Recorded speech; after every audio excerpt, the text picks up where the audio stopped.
So you should be seeing the SparkMap homepage now. And now I'm going to log in and start showing the tools. So from the homepage itself here, I'm just going to click the login register button up here in the top right. And what this does is it'll immediately redirect to the University of Missouri Extension website to log in. So hopefully this makes a little bit more sense given the context of our MU affiliation. And anyone can come in and create a free account and begin making and saving data visualizations. You have probably noticed we have a few subscription levels. And that's mainly for us to allow and maintain the data consistently, and also always be on the lookout for new data to add. But everything I'll be showing today is included for free in SparkMap. You can do everything I will show you without a login. But if you're interested in saving any work, we suggest you create a profile. And I really just wanted to show the dashboard side of things. So for those of you that don't already have profiles made with a free account, this is sort of what our logged in version looks like. So each person will have their own dashboard. And so from here, we have a few prompts to help you get started. These starter maps and assessments are basically preloaded with data to give you a running start. So as you can see, we have like water pollution, discharge sites, COVID-19 hospital beds, mental health prevalence versus available facilities. These are sort of just some examples of things we've gotten started. So you can see how things kind of work within the map room or the assessments themselves. We've picked locations already, but when you open up any of these starter maps, they'll be at the national level, just kind of change your location from there. But as an example, on this left-hand side, there's a My Projects and My Data and Locations. And this is really your space as you start to make things. So we wanted you to be able to come in, and it does take a few minutes to add some data and create a map.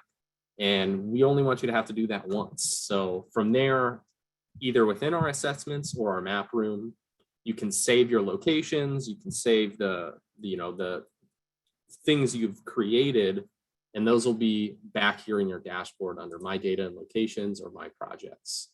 So I have a handful of things I'm working on. I can just come in and view right away and not have to create from scratch. Or My Projects will be some of the things I've done in the assessment, either a map or a report from there. But really, because everything we're going to do is for free on the homepage, I'm going to log out and go back to just SparkMap. So if anyone wants to follow along while I'm creating this, I don't want there to be anything you won't be seeing right out the gate when you start making it. So it should match accordingly. So as our topic for this webinar, we're going to start showing the tools within the map room. And so all I'm going to do is hover over the products and open the map room itself. So from here, it'll take me straight into our data engine that we have about 30,000 plus mappable GIS layers available to you all at any time to come in and start playing with.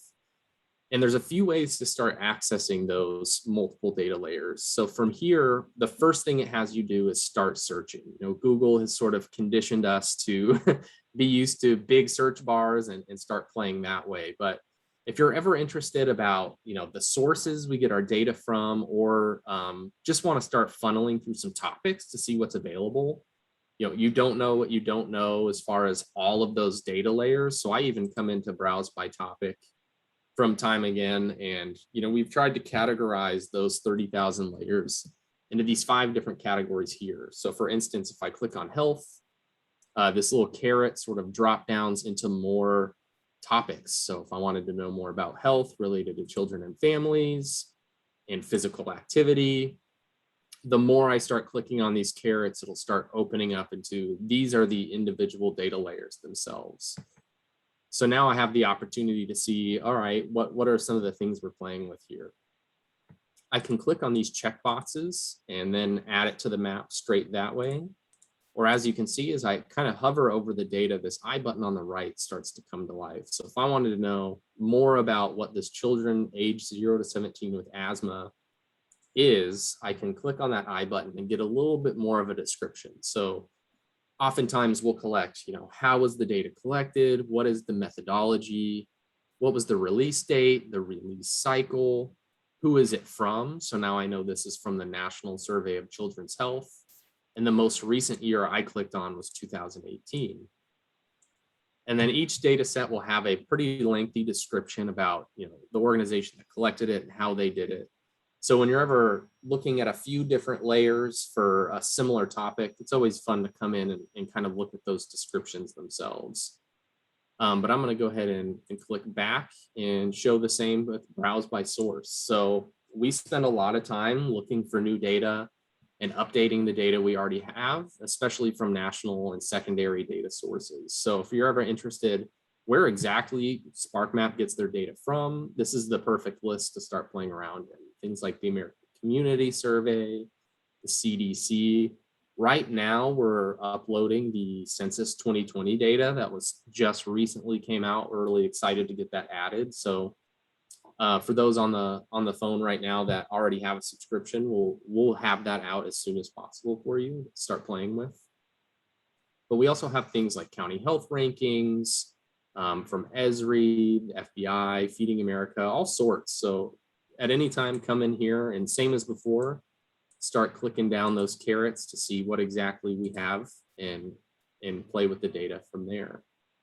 But probably most commonly, we'll add data using this search by keyword. So for today's example, I'm going to type in the word broadband. And as I do that, you see I get about 98 different results related to broadband data we have in SparkMap. This is a topic I could talk about for a pretty long time, and it's kind of timely right now with Biden's American Rescue Plan and infrastructure bill he just passed. So I thought this might be relevant to start playing around with different broadband access in communities. Particularly, I'm going to look at this FCC June 2020. And like I said before, I'm just going to click that checkbox on the left. But if you ever want to know any more information about how this data was collected, again, click on that I button. So I know all the internet service providers on a quarterly basis have to turn in their speeds, where they're serving. And right now they're defining broadband as 25 megabits per second download and 3 upload. So this will be all the areas that have access to that 25.3 speed. And I'm going to add that to the map. So once I do that, you'll see the data layer automatically pop on our map, and I can start playing from there. So now that we have a piece of data in, I'm going to show you a little bit how to navigate before we start playing. So it'll always start with a US extent kind of out here, but I can click and drag around on the mouse. I can use my scroll to zoom in and out. And then we also have these arrows up here on the left-hand corner. So if I ever wanted to zoom in and get closer and closer to an area from there, or our home button will always bring us right back out to the US map. We also have an enter location button in the top right. So for those that are, looking at specific hospital areas, your school districts, specific cities, you can come in and type a zip code, an address, things like that. I'm literally just going to type in Missouri and have it zoom us right into the state there itself. Over here on the right, this is our map legend. So right now I just have this one data layer that with this checkbox here, I can add or remove. Something else I did kind of want to show before I get started, so I'm going to remove that real quick, is we do have a number of base maps. So if you're ever wanting to look at very specific satellite imagery or different streets, we do have a number of different ways you can visualize things underneath. So I'm just going to hit this open street. I always like having, cities and highways. That always gives me a good idea of sort of where I'm looking at in context to the data. But once I add this map layer back on, you'll see that purple sort of takes over that base map that was underneath. So now I have our broadband access percent population at high-speed internet service from June 2020. And dark purple will indicate 100% access, and going down in the different purple gradients. I do have an opportunity to change the transparency of this. So if I wanted to sort of remove it or make it darker to cover up some of those street lines, I can do that with my bar of transparency down here. I'm going to go ahead and turn that all the way up just so we can kind of see the difference in the purple. And then we also have a couple of opportunities to get down to closer geographies or different data types. So a lot of times, we want things at a zip code level or even closer.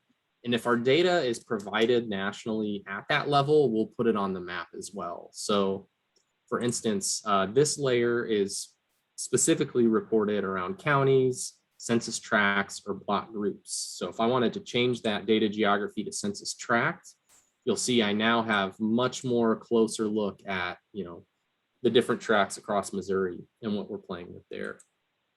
I'm going to move that back to county.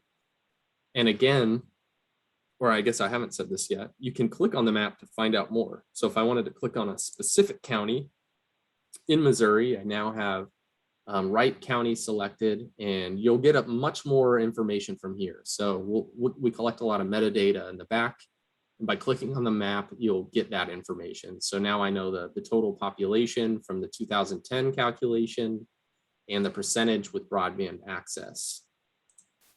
So that's just one way to add data to the map, but you're not stuck to one layer. So within the map room itself, you can add in as many things as you'd like. So there's a decent amount of analysis that can be done just from the map room itself. So for instance, something we've been looking at here is Microsoft has collected who is actually reaching that 25.3 broadband speed. So I'm going to add this Microsoft internet usage to the map as well.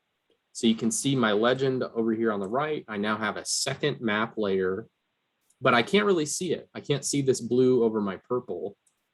And there is a functionality here that sort of whatever is at the top of your legend is going to take sort of power over the other one. So if I move this blue over now, okay, I can see this blue layer, but I really want to be able to analyze both at the same time.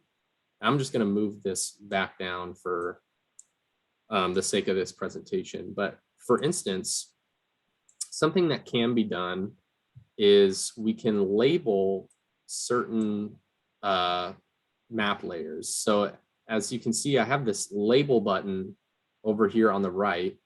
And if I click one of those, the data itself will be overlaid over that geography. So they're both set at county, so I can do this at the same time.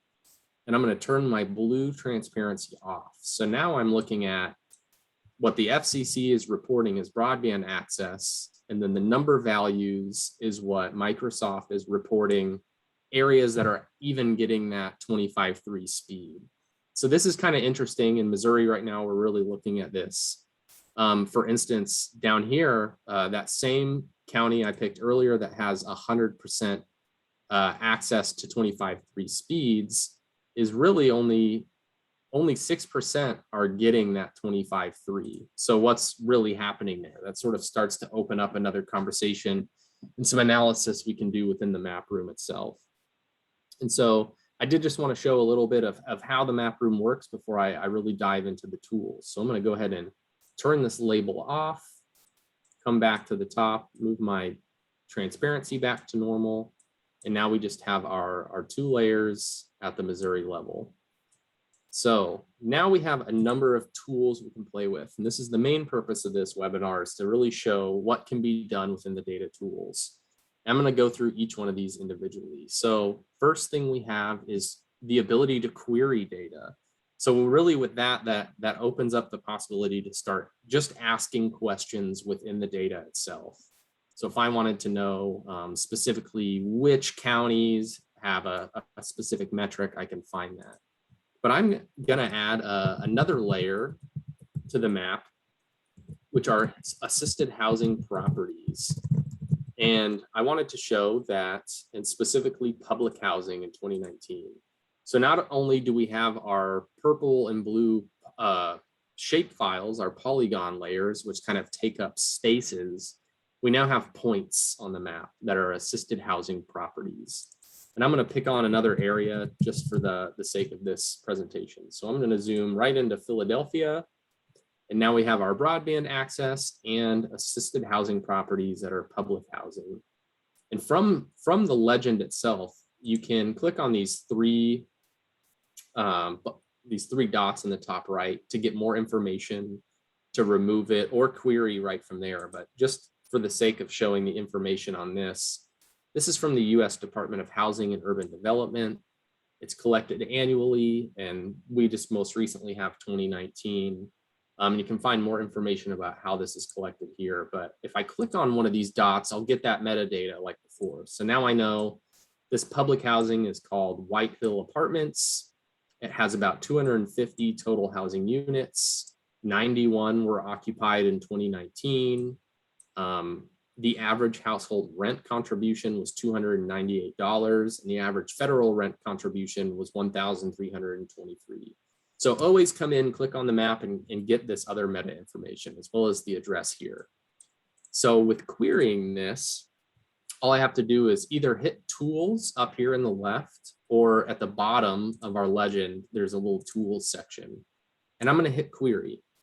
So from here, the first thing I do is I select the data layer I want to learn more about. So I want to know a little bit more about these properties. And you select a field. So each of that metadata you can individually query on. So for this particular demonstration, I'm curious about the average household rent contribution. So I'm going to go ahead and change that field. And now I have the ability to start querying with equal, less than, greater, or a combination of either between this field itself. So right now I'm curious, out of all of these houses in these assisted housing properties in Philadelphia, which ones have greater than $600 average household rent contribution? And if I run that query, I get about 13 different results. And if I hover over them, I can see, all right, this one is the average household rent contribution is 615. That is above our 600, 643, things like that. And what's nice is this also allows me to view it in a data table. So now I can specifically pull by hitting show attributes. I get all 13 of those housing units that the average household rent contribution is above $600. And what's nice about this is I can download this Excel from here. So for those that are using Tableau or are playing with local data, always consider what you're using in the map room to find exactly what you need for your projects. I'm going to go ahead and close that. And you do have the ability to query another filter. So if I wanted to know what the average household rent contribution is, 600, and the total housing units are, let's say, greater than 100. I can run that query again. Now I'm down to 5. And now I know these are the 5 housing units that are greater than $600 rent contribution and have more than 100 housing units in it. So just some interesting things you can do from there. Another tool I wanted to show you, and I'm going to go ahead and clear this selection and move on to the next one. So the next one is selecting data. I'm going to go back to the US extent, go to our map layers, and I'm gonna just uncheck the 2 broadband layers. They're still there, I can get to them later, but I no longer want them taking up my map. But for this next tool, I wanted to show another broadband layer called the Rural Digital Opportunity Fund. So last year, a number of internet service providers won bids for federal money to build specific locations across the US. And it might take a second for this layer to load. Sort of the more you start having, the more bandwidth it takes. My internet is a little slow out here, so I'm just going to uncheck it and add it again. And now I have my green sections that are going to be the winning bidders of specific areas. So I'm just going to zoom into Colorado Springs here, and I still have my housing information as well. So within these little green sections, I can click on one to see what the different boundaries are. and what sort of information is contained inside of it. It might take just a second for it to search. And now I know within this specific green block I selected, it's in El Paso County, Colorado. And the winning bidder was the Rural Electric Cooperative Consortium, which is connects on actually out here in Kansas City, Missouri. And they won bids to serve 500 different locations to expand their broadband. But something we've been doing recently is looking at specific counties, at who won specific areas. So what I'm going to do is there's a section up here in the top right where we have a bunch of reference maps. So I can add highways to the map. I can add state boundaries, and I'm going to add these county boundaries. So now I can get a little bit closer. Oh, I was already zoomed into one. That's great. And then go back to my tool. So with selecting, there's a few different things to select on. Again, select the data you want to look at. So I want to look at this Rural Digital Opportunity Fund. And if I draw a rectangle on the map, it's going to select all of the small areas I collected. So I was able to just draw a small one and get 6 total features in the area I drew. But for instance, I can draw a very specific polygon to shade the exact shape of the county, because at least here in Missouri, our county boundaries are sort of wonky. So I always come in and it's always fun coming in and playing and drawing actually. And so now hopefully I got it all within. I have all these little individual green buckets selected within this specific El Paso County. So now I have 54 winning areas. And again, I can hit that show attributes, and that'll give me a table of the specific areas, the number of locations that bid is going to serve, who won it, and things like that. So we've been recently downloading data county by county about, how many households are going to be connected and who won the bid, things like that. You also have the ability to draw a lasso if you wanted to just get a specific circle area, or you can select by radius. So if I wanted to know exactly 10 miles out of this public housing unit, and I select, it'll click and gather everything I've touched within that 10 miles. It looks like 25 different.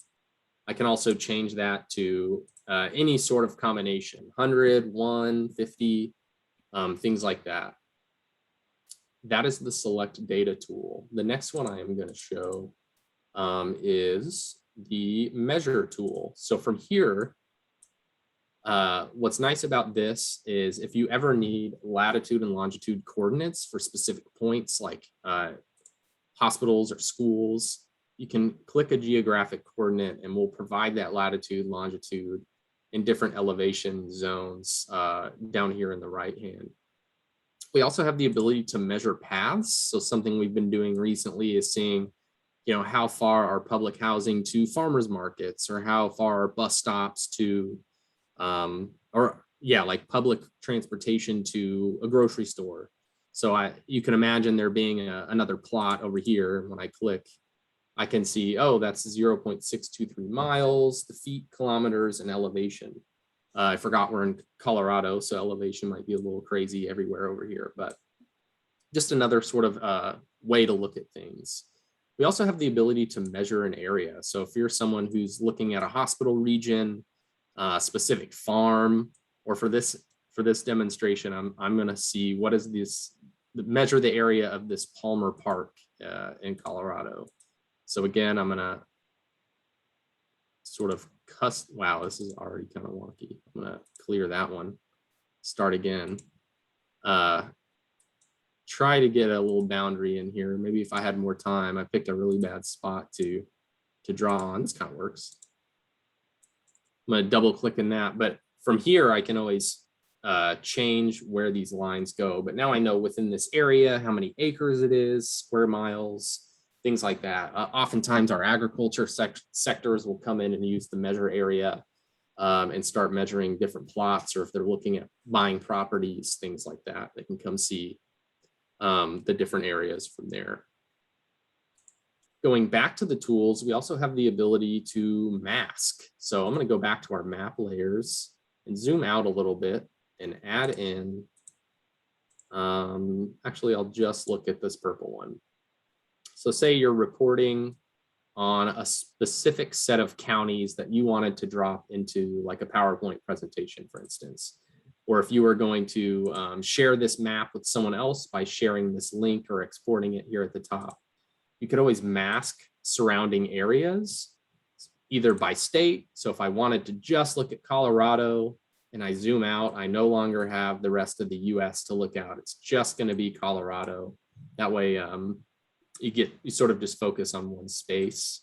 By hitting that X, I kind of remove it. Or if I just wanted to see a few counties, I can make that selection and mask the transparency again. So if I just wanted to see a little bit around it, but primarily the 2 or 3 I picked, I can go from there. This is sort of nice. Like I said, if you're dropping these images into PowerPoint presentations or things like that, we like to use the mask layer. I'm going to go ahead and hop out of that one. Another one that's really fun to look at is between 2 of these polygon layers. So if I had this, again, if I'm looking at this purple versus blue, but it's harder to see because one has to be over the other.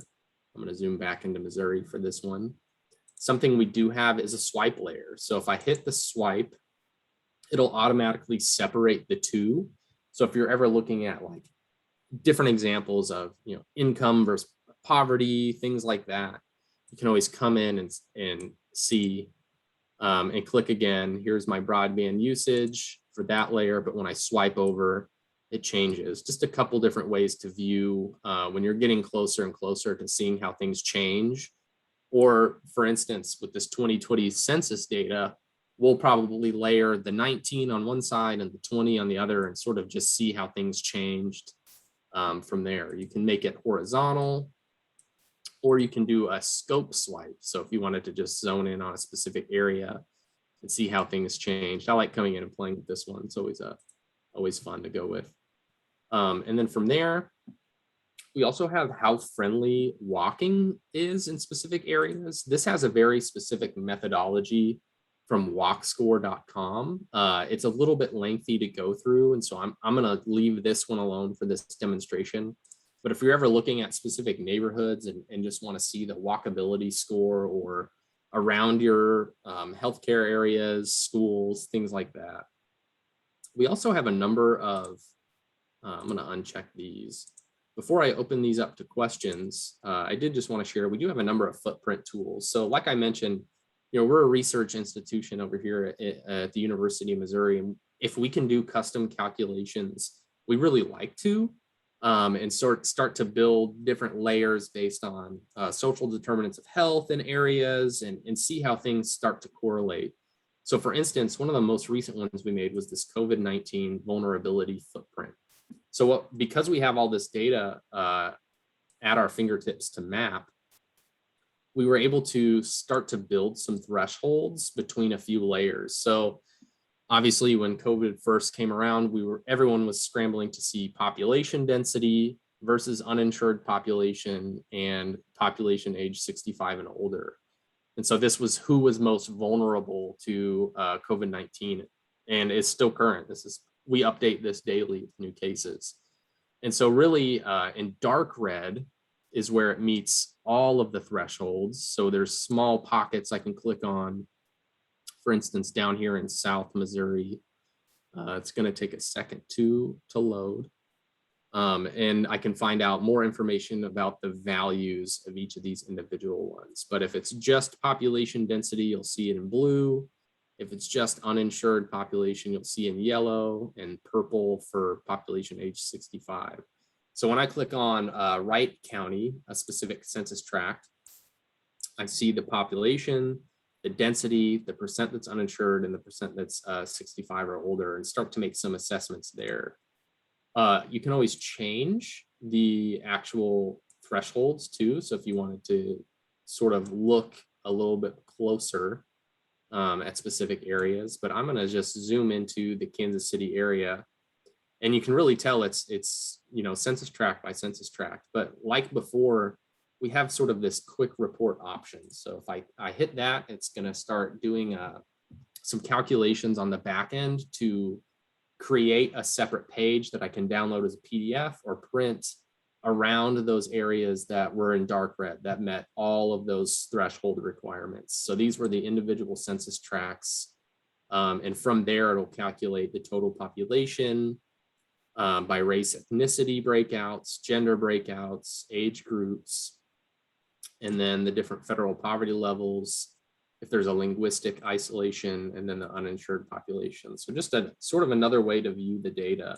And we have a number of these down here at the bottom around just vulnerable populations in general, not COVID-19.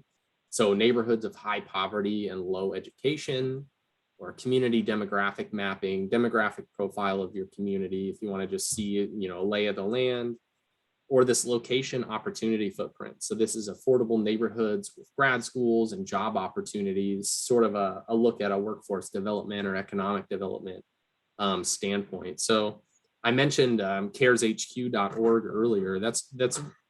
That's really where we do a lot of these type of projects. So if any of your organizations are ever interested in looking at specific things up against each other on a sort of more custom and local level, feel free to reach out. We really enjoy doing this type of stuff. But that's sort of the end of the demonstration around the different tools within the map room itself, included in the free. But we do have about 30 minutes left if anyone has any questions or has anything specific they want me to sort of walk through. I'm all ears and happy to stay on and walk through any of that.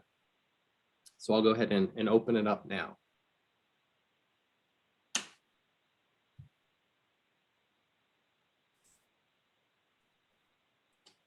So I see a couple about the census data in the chat. So nice, the census data is being uploaded. And then when will the census data be available? At this point, it's probably going to be a few weeks. There is just so much that was collected within this last year. And typically we like to have it up and running much sooner than that. But just given the way sort of with school starting up here at the university, and we're just a little bit behind on a couple of things, but we plan on sending a communication out similar to the ones like this for this webinar reminder about when we'll be updating. And then we'll probably even highlight a few of the things we really have been looking at in between it, like whether that be the different migration patterns. I know that was a big topic this last year, or the new demographic profiles, things like that. So we'll probably send out a few of those starter maps and reports like I shared in the dashboard around some things you can start looking at with the census right away.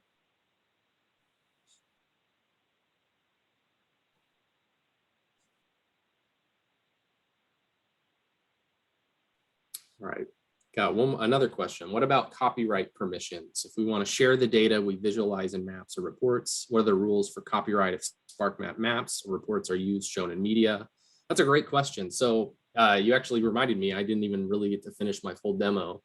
So from here, there are some share and export opportunities. So by hitting the share button, it provides a link, a very specific link. And so what's nice, if I copy this and sent it to everyone, or if I even put it in the chat right now, it would come straight to this, zoomed into Kansas City with all of these map layers sort of loaded over here on the right. And then we do have an opportunity to share on social media. So that, I guess, is where that copyright would come in, or you can email this to others. You can also export this as an image file or a PDF document. So if you ever are sort of putting it on a web page or in a presentation, from there, and Mel, feel free to chime in on this question. I don't believe we have any explicit copyright issues. If anything, we would be very excited to see SparkMap maps sort of in the wild being used. We do have a number of citation things in our FAQ if you wanted to specifically cite the data being used. What do you think, Mel? Yeah, that should cover it. I can drop the link in the chat in just a moment. Yeah, but otherwise, that's sort of what this is for. I mean, we made a public free version of the map room so you could come in and do projects and put it in your media communications, or a blog would be amazing. Feel free to send it our way, and we'd love to share it too on our social media. We always like sharing how other organizations are using SparkMap and for either their policy changes or just really cool things they were able to create. So that would be awesome.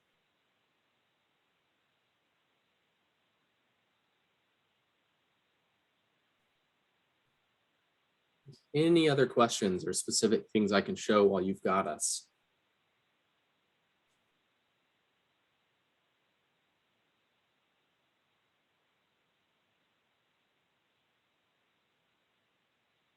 All right, well, if there's nothing else coming in, I'll stick around for a few minutes longer if anyone wants to see anything specific, but I really appreciate you taking the time and joining this today. I will be sending out a recording of this and a couple of other pieces of information. So we'll be in contact soon. But again, thank you so much.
All right, I see we still have a couple folks on. I'm probably going to close this unless either of you had any specific questions you wanted to go over.